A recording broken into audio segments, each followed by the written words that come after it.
चलो good morning everyone. आज हम प्रॉब्लम लेने वाले हैं वर्डन पे और स्पेशल टाइप के प्रॉब्लम है। इस टाइप के प्रॉब्लम आने की ज़्यादा चांसेस है JEE नीट के एग्जाम में। तो प्रॉब्लम है कि वर्डन इन टर्निंग अ मैग्नेट, जैसे हमने पढ़ा है इस प्रीवियस लेक्चर में कि अगर कोई मैग्नेट बार मैग्नेट हम मैग्नेटिक फील्ड में रखते हैं तो उसके इनिशियल पोजीशन से वो 0 डिग्री से 180 डिग्री तक, 90 डिग्री, 180 डिग्री, 270 डिग्री, अगर वो ऐसे रोटेट होता है अगेंस्ट द मैग्नेटिक फील्ड तो वो वर्क डन करता है, बराबर है। Means against the magnetic force अगर वो वर्क डन करता है with the magnetic movement m, then what is the work done. तो सबको फार्मूला भी पता है वर्क डन का, ठीक है।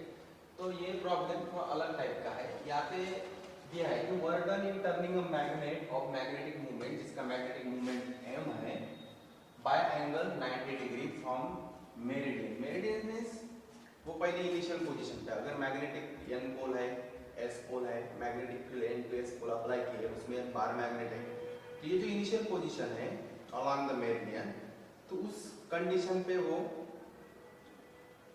0 डिग्री पे होगा। बाद में उसको 90 डिग्री टर्न किया है, मींस उसको ऐसे 90 डिग्री टर्न किया है, उसका मैग्नेटिक मूवमेंट 90 डिग्री बना रहा है, किसके साथ, मैग्नेटिक फील्ड के साथ, बराबर है। ये बार मैग्नेट का magnetic movement applied magnetic field के साथ 90 डिग्री बना रहा है। कितना डिग्री बना रहा है, 90 डिग्री बना रहा है। मैग्नेटिक मूवमेंट की डायरेक्शन सबको पता है कैसे लेनी है। अगर ये जो बार मैग्नेट है, ये बार मैग्नेट है S to N pole, S to N pole magnetic dipole movement की डायरेक्शन हम दिखाते हैं, बराबर है। और अप्लाइड मैग्नेटिक फील्ड इस डायरेक्शन में है, तो इन दोनों में 90 डिग्री, मींस पहले ऐसे था, बाद में उसको 90 डिग्री किया बार मैग्नेट को, तो इसके लिए कितना वर्क डन लगता है वो वर्क डन हमें निकालना है। पर यहाँ पे दो प्रॉब्लम मिक्स किए हैं, ठीक है। Is n times the corresponding work done to turn it through angle of 60 degree, ठीक है। 90 डिग्री टर्न करने के लिए जितना वर्क डन लगता है वो वर्क डन n टाइम्स है किसके, 60 डिग्री टर्न करने के लिए। अगर यही बार मैग्नेट अगर हम 60 डिग्री टर्न करते हैं, 60 डिग्री टर्न करते हैं, तो इसका work done n times this work done है, बराबर है। मींस इसका अगर वर्क डन W1 है, 90 डिग्री टर्न करने का वर्क डन W1 है और 60 डिग्री टर्न करने का वर्क डन W2 है, that means W1 is n times W2। तो फाइंड आउट, क्या फाइंड आउट करना है, the value of n is, n की वैल्यू क्या होगी, इस n की वैल्यू क्या होगी। तो वर्क डन, इसके लिए वर्क डन निकालो, इसके लिए वर्क डन निकालो, यहाँ पुट करो। तो सबको पता है formula, work done is equal to क्या होता है, तो mb cos ब्रैकेट में cos θ1 माइनस cos θ2, सबको पता है ये फार्मूला। बस इसी फार्मूले का यूज करके हमें प्रॉब्लम सॉल्व करना है, ठीक है। तो W इज इक्वल टू, फिर से लिखता हूं, mb formula general cos θ1 cos θ2। तो फर्स्ट वर्क डन है W1 किसके लिए है, θ2 90 degree, sorry 0 degree to 90 degree के लिए निकालना है।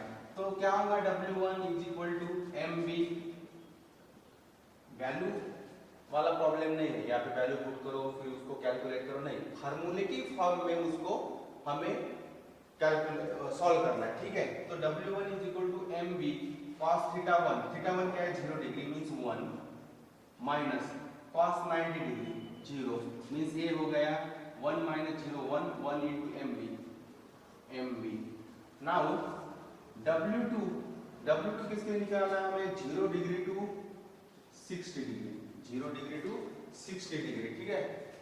90 डिग्री में जितना वर्क डन लगता है वो n टाइम्स है 60 डिग्री वर्क डन जितना लगता है, ठीक है। तो 0 to 60 degree means W2 is equal to mb, θ1 cos θ 0 है, θ1 0 डिग्री है तो 1, माइनस cos θ2 60 डिग्री है, मींस cos 60 डिग्री 1/2, मींस ये 1/2 हो गया, 1 माइनस 1/2 1/2 मींस ये हो गया 1/2 mb, 1/2 mb। नाउ फार्मूले क्या दिया है कि W1 is n times W2, that means W1 है mb, W1 है mb is equal to m n times 1/2 mb, 1/2 mb, W2 निकला मैं 1/2 mb, n की वैल्यू निकालनी है, mb mb कैंसिल, ये 2 अगर इधर लेके गए तो ये कर ये रेसिप्रोकल में मीन डिनोमिनेटर में तो इधर न्यूमरेटर में चला जाएगा, इधर डिवीजन में तो इधर मल्टीप्लिकेशन में चला जाएगा, means n is equal to 2 निकल गई value, n is equal to 2 is the problem है। ठीक है, नेक्स्ट प्रॉब्लम लेंगे हम।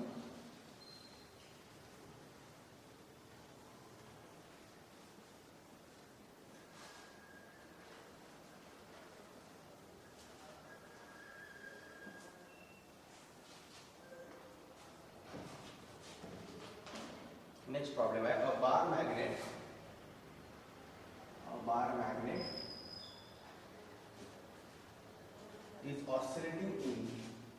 is oscillating in earth magnetic field with time period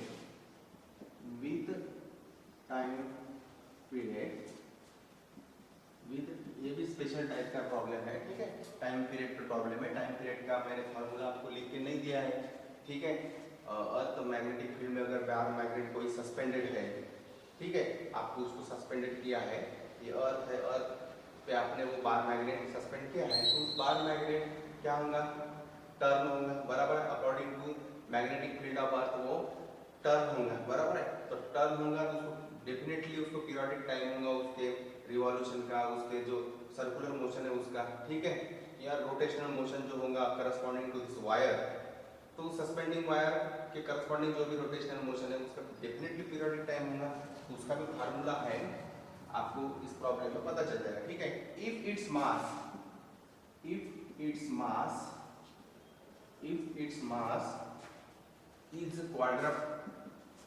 is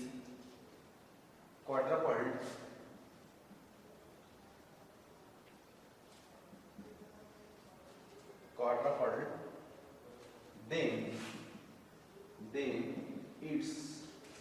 then its time period will be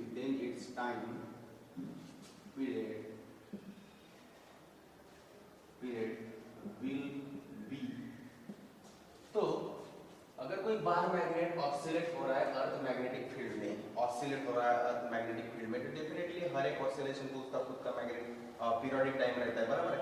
oscillate हो रहा है, सस्पेंडेड है और ऑसिलेट हो रहा है। ठीक है, टू एंड फ्रो मोशन सबको पता है ऑसिलेशन यानी क्या होता है। अगर वो अर्थ मैग्नेटिक फील्ड में ऑसिलेट हो रहा है विद टाइम पीरियड t, तो oscillation periodic time of oscillation of bar magnet का फार्मूला है 2 pi under root moment of inertia of that bar magnet. Bar magnet कैसा रहता है, रेक्टेंगुलर शेप रहता है। आपके टेक्स्ट बुक में दिया है कि रेक्टेंगुलर शेप का मोमेंट, बॉडी का मोमेंट ऑफ इनर्शिया क्या रहता है, मोमेंट ऑफ इनर्शिया आपको दिया है। ठीक है, मोमेंट ऑफ इनर्शिया आपने पढ़ा भी है कंसेप्ट। और रेक्टेंगुलर शेप का अगर कोई बॉडी रहती है, बार मैग्नेट वैसा ही रहता है, तो एक सर्कुलर सिलेंड्रिकल शेप हो का बार मैग्नेट दिया हो आपको, या रेक्टेंगुलर शेप का बार मैग्नेट दिया हो, जिस शेप का बार मैग्नेट दिया है उसका मोमेंट ऑफ इनर्शिया, उस पर्टिकुलर शेप का मोमेंट ऑफ इनर्शिया आपको यहाँ पे पुट करना है। Moment of inertia upon magnetic dipole moment upon BH, this is a horizontal component of earth magnetic field, this is a horizontal component of earth magnetic field. जब अर्थ magnetism पढ़ेंगे हम next lecture में, तब आपको पता चल जाएगा कि यह horizontal vertical component of magnetic field, earth magnetic field क्या है, पता चल जाएगा आपको। ठीक है, फिलहाल तो ये फार्मूला ध्यान में रखना है, और ये फार्मूला हमेशा ही ध्यान में रखना क्योंकि इस पे प्रॉब्लम आती है। Time periodic time is equal to 2 pi moment of inertia, I means moment of inertia, it is not current है। ठीक है, upon magnetic dipole moment into magnetic field horizontal component. ठीक है, ये जनरल फार्मूला है। तो यहाँ पे क्या लिखा है कि bar magnet is oscillating in earth magnetic field with time period t।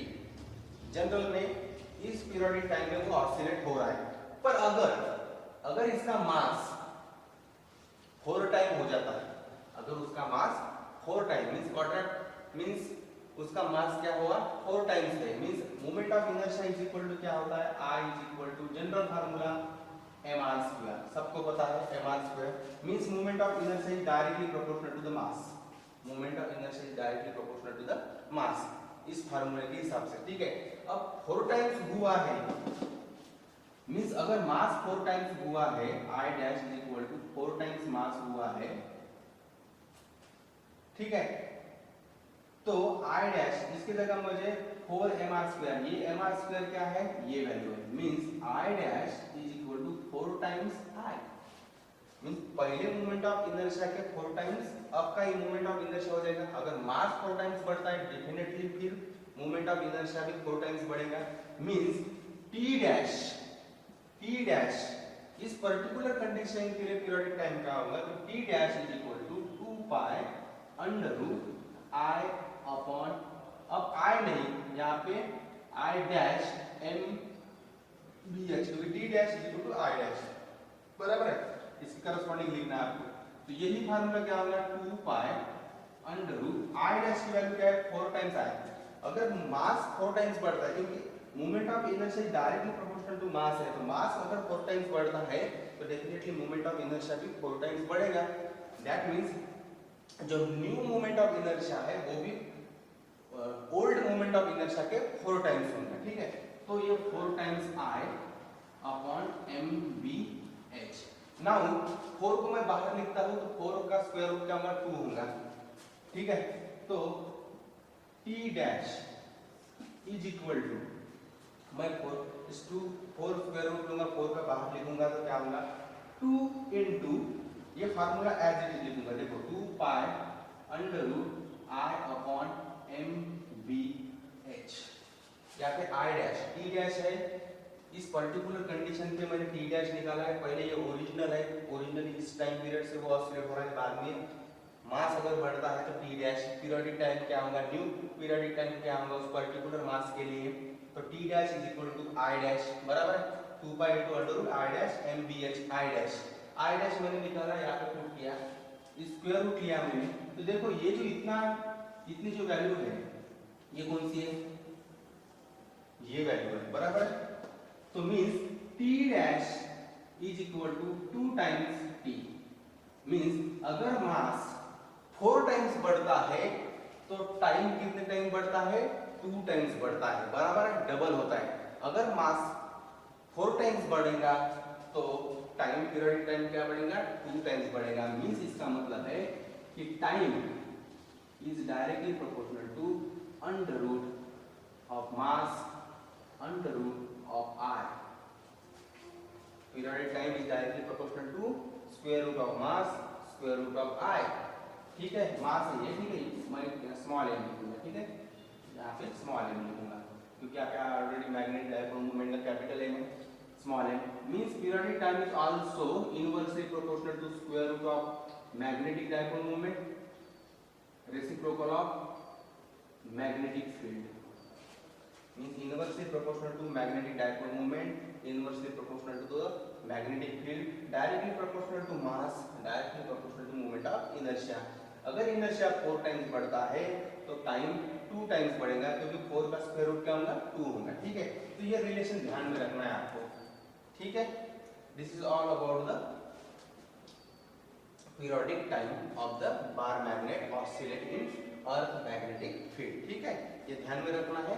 और ऐसे रिलेशन इस फार्मूले से ही निकाल के रखना है आपको कि time inversely proportional to movement of inertia है, पर मूवमेंट ऑफ इनर्शिया किस पे डिपेंड है, मास और रेडियस पे डिपेंड है, बराबर है, it is a perpendicular distance between the axis and point, ठीक है। तो ये भी हमें ध्यान में रखना है कि मूवमेंट ऑफ इनर्शिया मास पे डिपेंड है, डायरेक्टली प्रोपोर्शनल है, मास 4 टाइम्स बढ़ेगा means movement of inertia 4 times बढ़ेगा, तो मूवमेंट ऑफ इनर्शिया 4 टाइम्स बढ़ेगा पर एक स्क्वायर रूट है, स्क्वायर रूट 4 का स्क्वायर रूट 2 हो जाएगा, मींस टाइम 2 टाइम्स बढ़ेगा, ठीक है। ऐसे रिलेशन ध्यान में रखना है आपको। Thank you.